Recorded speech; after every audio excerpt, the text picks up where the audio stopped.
There were more policemen and soldiers than people on the streets of Riyadh today, and not a demonstrator in sight. 30,000 had signed up to the Facebook page supporting the so-called Day of Rage to call for reform in the country, but the intimidation and the threats kept them away. It's about now that thousands of protesters were meant to meet in this square in central Riyadh. It's hardly surprising that no one's turned up. Over the last few days, the papers have been filled with reminders of the penalties for demonstrating in this country, lashings and imprisonment. Ministry of Information minders drove us into town to film the no-show. Report what you see, said the policeman in charge.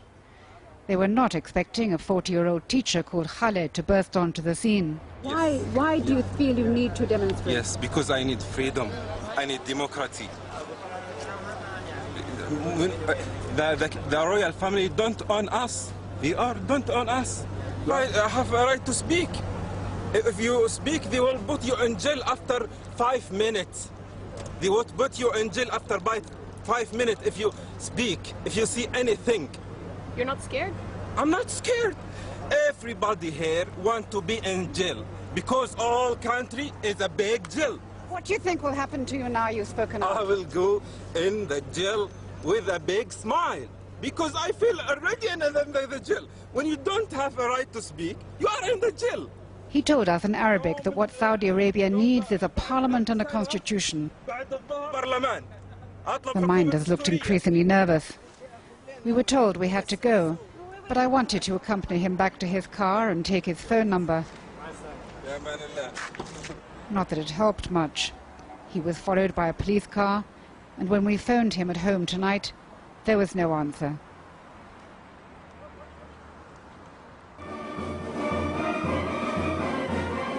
The Saudi government claimed people have no need to demonstrate because they have a method of government that works.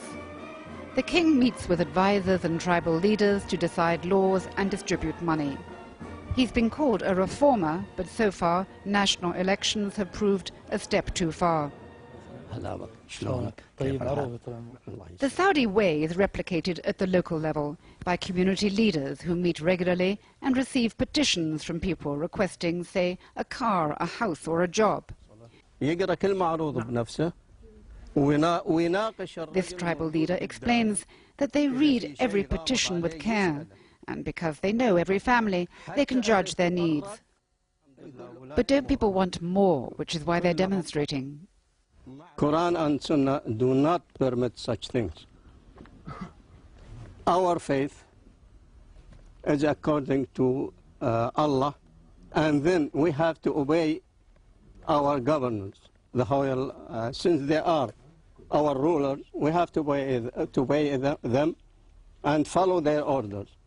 I have spoken to people in the kingdom who say, enough, we are a grown-up people now.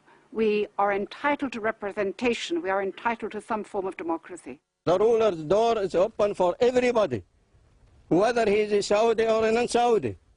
He can come and present his case. And instead of going to the streets and make all this corruption, why don't you go straight ahead? Straight to the head, to the man in charge, and submit your case. We drove across the desert to the east, home to the Shia minority, where there have already been demonstrations.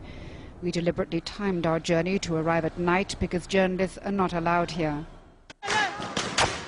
Last night in Qatif in eastern Saudi Arabia, police opened fire on demonstrators who were calling for the release of political prisoners.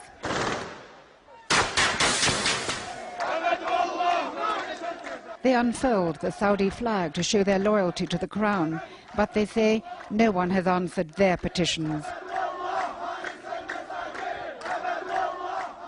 We are going to meet the family of a man who has been in prison for 14 years without charges or a trial. Locals warned us to be careful. This is a story that the authorities don't want to be told. The family is one of many who say their men are in jail, allegedly for terrorist offences, but they've never been brought to court. مو من حقها ابوها يزوجها، مو من حقها ابوها اذا جاوا يخطبونها من؟ Is it right that a man should miss the weddings of his daughters and the funerals of his parents? We do not know why he's being held and when he will be let go. I am Saudi citizen. I can't tell him, please, King Abdullah, people are very angry. Please do not risk the future of the country. Please, King Abdullah, we cannot stay forever like this. We are very angry, we are very nervous, and the situation is very tension. We set off for our next destination. All these things you done today, you talked with the Shia prisoners, family, we cannot do it in our newspapers. Never happened in the history of Saudi Arabia in the newspapers. Okay? But we were being watched, and after we'd finished filming, we were arrested, some of our tapes were taken, and we were ordered out of the area. Back in Riyadh, a group of human rights activists set up a political party a few weeks ago. They were all arrested. In his apartment above a busy shopping street, Mohammed Al-Qahtani is one of the few spokesmen for the opposition not in jail. He says there are 30,000 political prisoners in the country. The government put it at about a third that number. What do the opposition want? This government is a police state masquerading as a theocracy, and we need it to be reformed entirely. We need freedom of press, we need freedom of expression, freedom of assembly, we need check and balances of the government, we need a written constitution that highlight the rights of the people, the rights of the rulers, and also separation of powers and so on and so forth. These fundamentals of the functional government that you see around the world. Have you been helped by events elsewhere in the region? Well, most definitely. Just a few months ago, we are really losing hope. But now I think we see the light at the end of the tunnel. And we are enthusiastic that we could accomplish something in the near future. But any opposition here will have to challenge the strictest form of Islamic rule, which compares political dissent with heresy.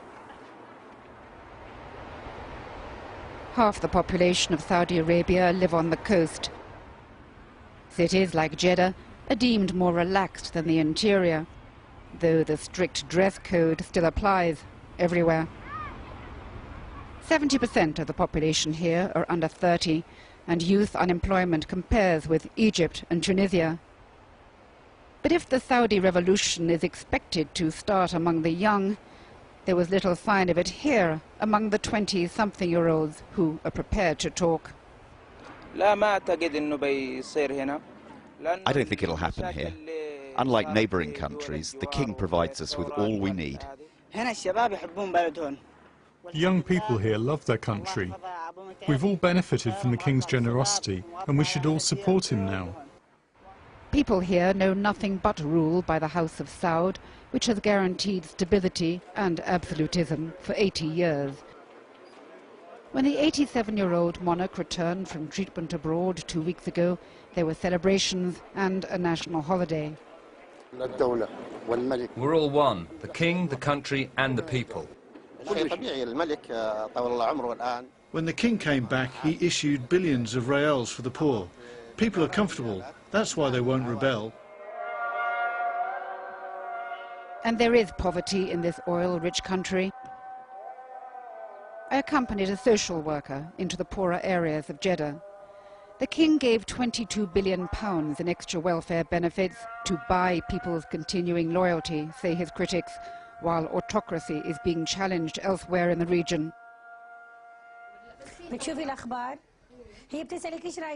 It hasn't benefited women like Zakia, whose husband is out of work, there's a hole in the roof, and she has to beg for baby milk and nappies.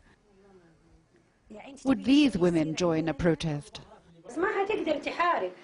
They can't fight all the poverty, the ignorance and the unemployment, but the government is doing the best they can. Clearly, the government can count on the entrenched conservatism in the majority of Saudis.